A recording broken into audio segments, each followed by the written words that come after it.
Hey guys, good afternoon. I want to make this quick video as always, hopefully 5 minutes or less, to show you the top 3 cycling workouts that you need to be doing this year to make you faster in 2020. Quick plug, because these make me faster at these specific workouts. The Aerofit, if you haven't bought one yet, about 75 of you have now. The code is Brendan10, 10, Brendan10, gets you 10% discount. This is a game changer. You can read my review online. I can't wait to keep using this. I use it every day, or I'd say 5 days a week. And the cordyceps mushrooms, check out that blog every day. Increase threshold VO2 max. And that's important because the first 2 are number 1, threshold bursts. And I'm gonna have another follow-up video of how I was failing these and what I was lacking to do. But the reason you wanna be doing threshold bursts, or let's just say burst workouts, because you're going to start at tempo bursts, and this is something you want to focus on, of riding at 90 to, let's say, 88 to 92% FTP with 15-second bursts at 120%, so your VO2 max, and then falling right back down to the tempo wattage, falling right back down to that 88 to 92%, because anyone, almost all of us, we can ride hard and then sprint, or ride hard and burst into VO2 max, but it shocks the system. You need to be able to fall right back down into that zone that you previously left. So after it's end of January, you've gone through tempo riding most likely if you're in the Southeast. You're progressing on to harder intervals, sweet spot threshold, VO2 max. As you graduate to those intervals, throw a burst workout in on one of your intense days. So if you're working up to 2x30 threshold, every 2 minutes, take that surge. It's tough. And the biggest thing is falling back down into that zone, because in a group ride or a bike race, if there's enough people, the strongest people a lot of times are just throttling in the beginning to get rid of people. Like, let's reduce the field.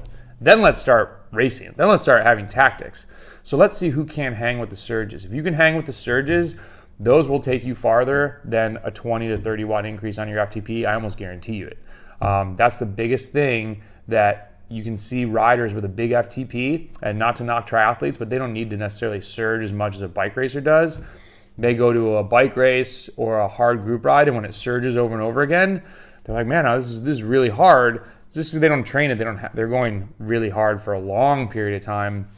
The surges will help you stay with the group for a longer time. So check out the blog. I give some extended workout tips, talk kind of about prerequisites of what you want to be doing before you attempt these. It's not a basic workout. And then where do you go from there? The second one, Max Aerobic, just posted a really long blog about this. There's a couple different ways that you can approach this: micro bursts or classic 3 to 8 minute intervals. You got to be doing these if you're trying to race a bike. This is bike racing. One of the first things I look at when I do a power file analysis for a random athlete that reaches out to me on the internet. What are they doing for VO2 max? What's their threshold? Like, where are they really weak? Those 2 points, number 1 and 2, are huge. I am, spoiler or teaser or whatever, I'm going to talk more very soon about why I'm not overly obsessed with FTP, because I'm actually more obsessed with getting you to the finish line and getting new riders with the group farther. That's not just FTP. Surges is the teaser there. So Max Aerobic, you got to be doing those. The last one, this is definitely more of an advanced move, but not necessarily. As you become aerobically fit, and that's one of these prerequisites. Like, if you can't yet go ride 2.5 hours at zone 2 without needing to coast, and if you can go out, bang out a good ride like that, and you come back and you're like, I feel good, I stayed in zone 2, I had less than 10% zone 1, unless you're in like a mountainous region, start looking as you start completing these intervals and you get into summer, and you're thinking like, okay, how do I turn this up a little bit, right? Like, we all get to a point where it's like, all right, man, I'm crushing some VO2 max, so I'm adding watts on there. I'm crushing some threshold, I'm adding time on there, I'm elongating these. Like, and you can't just jump from 0 to 100, but like, what's another thing that I can add? Add fatigue. Go out and ride for 1,000 kilojoules and then do the day's intervals. Go out and ride 1,000 kilojoules and do the first interval, ride another 1,000 and do the second interval. So if you're doing 2x30, let's say, don't just warm up and go do them. Go ride, do one, go ride, do the other. Now, there might be a reason why you're doing them back to back with only a little bit of rest. This is obviously, there's a million ways to do this, but this is just one option for you. Cat 1-2 rider, go do, I was doing before Tour of Southland, go watch that, and I walk you through the weeks. Go do intervals at like 1,000 kilojoules. This is why we need to call it megajoules. 1 megajoule is 1,000 kilojoules by science. 1 megajoule, do an interval at 2 megajoules, do an interval at 3 megajoules, and then wherever you're going to end, do the last one at the very end. And your watts will probably be down, but do the workouts that you're going to try to win a race with. So if you're a sprinter, do sprints when you're tired. If you're a breakaway artist, or you're trying to win from a reduced group, do those threshold efforts late in the day.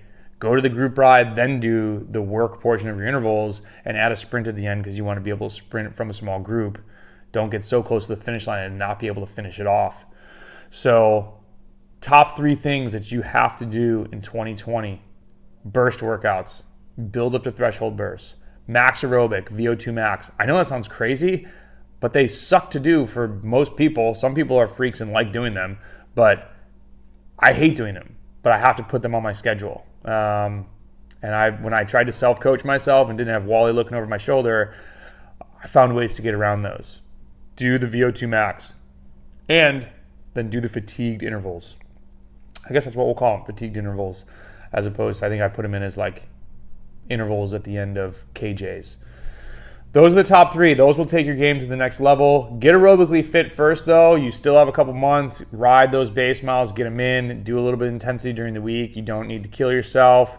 Hit me up, Brendan at evoke.bike, with questions. If you found this beneficial, or any video, please share it with one cycling friend. It really helps us out. It costs you nothing.